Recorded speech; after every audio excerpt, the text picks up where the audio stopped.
Jazzcast Pros. Hey, it's me, Rosa Marie, the hostess with the mostest resources to help you make great strides towards your goals and make life better for families in your community. As we work in childcare, whether you are in government, whether you are a private sector facility, I know it's hard. We're contending with OCFS, DSS, late pickup parents who just don't seem to care, right? And if you're going to pick up this role and serve your community in this capacity, you got to do some serious soul searching because you're going to have some serious patience. On today's episode of Childcare Made Simple, I will be sharing my reflections from a recent outreach walk, what I observed, what I experienced, and what I learned, as well as one valuable resource you can take action on today. Welcome to Childcare Made Simple. This podcast was designed to help you, the daycare owners, the policymakers, and the human resource professionals navigate the ever-changing landscape of childcare by providing you with simple, safe, and effective solutions. Let's get right into it, guys. I had the pleasure of doing outreach with some phenomenal people in the Rochester community who are working in, on, and through nonprofit organizations to uplift our communities. And while out on this walk, I experienced some things I had never seen before. Let me tell you, it is one thing to talk about poverty, to look at the statistics, to see it from a distance. Maybe you watch it on the news. Maybe you've seen it in a movie. It's totally different when you're hands-on with it. I thought about and kept in mind this entire journey. I thought about my families that I serve through Marvelous Minds. I thought about all the families who are being served in some capacity, whether it's through a school or a childcare program. I thought about their families and what they experience from day to day. I thought about their communities. I mean, just inundated with and overloaded, to be honest, with emotion. And I don't think we really know what people need unless we have a real relationship with them. And I'm going to give you an example. While I was out on this outreach walk, talking and building connections with other individuals working in this field, not the childcare field, but in the service industry, we encountered a man, a good-looking man too, hair done, outfit dressed to the nines, good-looking man, definitely high on something. And while we were engaging with him, a woman walks up and he yells out, "That's my wife, that's my wife," and proceeds to approach her. Her response to him is very off-putting, like, "Oh, get off me, stop."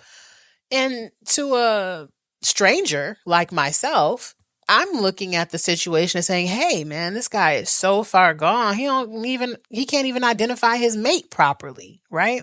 I'm thinking that this looks like a DV situation, Clearly, she's not welcoming this type of engagement. We should step in. Should we step in? And because the woman that I was in conversation with while we were walking, she has a relationship with this community, with these individuals. And she goes, "Girl, listen, that is his wife. But she understands that he's high right now. And you know what? I love you, but I don't love you when you high. So when you come down off your trip, we can talk. We can be cordial." And so I sat back and I observed, and she was surely right. And so that let me know that relationship piece is so, so important to have when you're doing community work.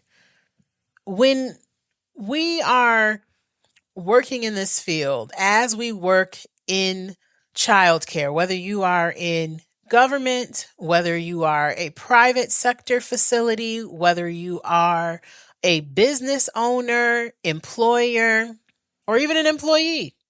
Build relationships with the people that you're serving. See, I've never had to contend with the level of poverty that I saw during this outreach. I never had to contend with the thoughts of, is mommy coming home today? Where is mom? Where is dad? I never had to contend with or experience having to walk over my drunken father on the floor just to move about within my own home from room to room. I've never had to contend with heating the house with the oven and hanging blankets in the doorways to keep warm and everybody huddling in to the kitchen. I've never had to contend with not knowing where my next meal was going to come from if I was getting a meal. I've never had to contend with those things. I know that those things happen only because I've been told those things happen. And these experiences need to be considered when you're dealing with the whole child. We see the child. We see their likes, their dislikes, their behaviors, but we don't have the privilege of seeing the how or the why all the time. We know that children can show us their lived experience through play, but we never know the source of their lived experience. Is this something that's happening in the home? Is this something that they're observing in their community when they're getting out of their vehicles, when they're getting into their home? We don't know, but we could get to know if we focused on building real relationships. And sure, it's great to host things at your centers and at the churches, but I'm telling you, the level of relationship building that has been happening in the city of Rochester with the organizations that I walked with can't be done from boardrooms. It can't be done from offices and looking at statistics, and it can't be done. The level of relationship building that I witnessed cannot be done in isolation or separate from the people we're serving. We have to find a way to meet our constituents where they are so that we can become a trusted advisor in their lives. When we become trusted advisors, we can give them information when they're ready. We can give them information to help them navigate through their life. There's a woman on this walk who gave me a resource because I was sharing with her about a family that I'm trying to help, several families that I'm trying to help throughout the summer months. I want them to stay engaged, but we didn't receive summer program funding. And she was kind enough to share with me that there's an organization called RED that will assist the families in navigating summer funding for summer camp. Well, while waiting for RED to get back to me, I went on a Google search to find the information that would be helpful to these families. And what I found was the New York State Kinship Navigator, Assistance with Summer Camp Fees, a guide for kinship caregivers. Now, let me tell you something. Systems don't work unless people do. So this is great. And I'm grateful that I was out there doing the work and observing the work being done. And I'm so, so grateful to the people who do this work every day, consistently enough to build real relationships with the people who need the support that we're offering. Because what I found on this Google search was phenomenal. I got really excited about it. Like, yes, here it is in the palm of my hand. I have the resources for summer camp and to be able to help these families, right? So great. I'm going through this 165-page document. Right. I know some of y'all don't roll your eyes already. 165 pages, right? For a resource. I know. So I get through to page 62, and what do I discover? There's contact information. The enrollment form is there. I'm like, yes, this is it. I immediately reach out to the contact information that's in this form, only to find out hours later, I got a phone call back from a woman who had no idea what I was talking about. And I felt so so I didn't feel defeated because I've failed forward enough to know that if somebody can't help you or somebody doesn't have the information you're looking for, you don't get upset. You don't hang up the phone. You don't go, throw up your hands and just give up. You say, oh, okay, well, can you point me in the right direction? Do you know who I should be talking to in your department? And she said, well, whose name is on there? And I gave her the name and she goes, oh, that person doesn't work with us anymore. Like, go figure, right? That's the world we live in now. We don't know why that person doesn't work there anymore. And we won't get into that. It's a conversation for another day. But the woman on the phone was able to connect me with her supervisor. Her supervisor recommended that I reach out via email to a specific department. And I am actively waiting to hear back to see if there's any opportunity to get these families in to this financial assistance program for summer camp. As a parent, I don't know if I would have had the capacity to do that. To be just completely frank and honest with you, if I'm trying to put food on the table, right? Work so I can afford to put food on the table. Little Johnny is bouncing off the walls. Mommy, mommy, mommy. Like 165 pages to get to page 62 to make the phone call to find out that what? This person isn't even there anymore. It really is hard. Okay.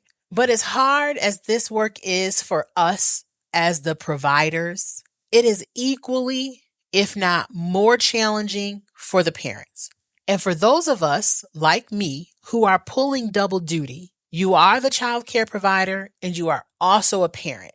It's even tougher. But as tough as it is, if you are not actively contending with real poverty, it ain't as hard as it could be. And that is what fuels me to keep going. The gratitude, the perspective, the knowing that taking that extra time is going to make an impact in somebody's life. And I am in a position where I can say, hey, we're going to waive that late pickup fee. I'm so sorry that you're going through this challenging time. Let me help you. Hey, I just came across this resource. I think it might be a good fit for you and little Johnny. What do you think? Look it over. Let me know if you'd like me to make the phone call for you. Let me know if you'd like me to get the ball rolling for you on this. Extend a helping hand. I know it's hard. We're contending with OCFS, DSS, late pickup parents who just don't seem to care, right?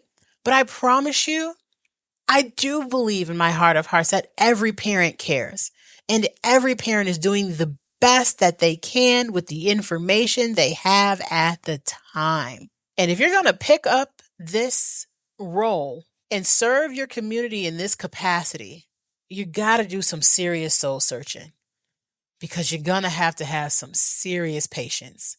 Patience with systems, patience with people within the systems, patience with parents, patience with the children. You're going to have a lot of it. And you're going to have to be savvy and solution oriented. You can't give up quickly. It is going to be tiresome and get hard and challenging, but you've got to remember your why you started. You have to have a strong enough why to keep you going on those tough days.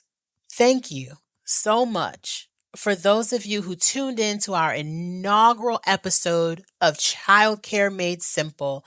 I will be putting this resource for the summer camp fee program into the show notes, and I will be updating those show notes as information comes in that is more streamlined to direct help for these families.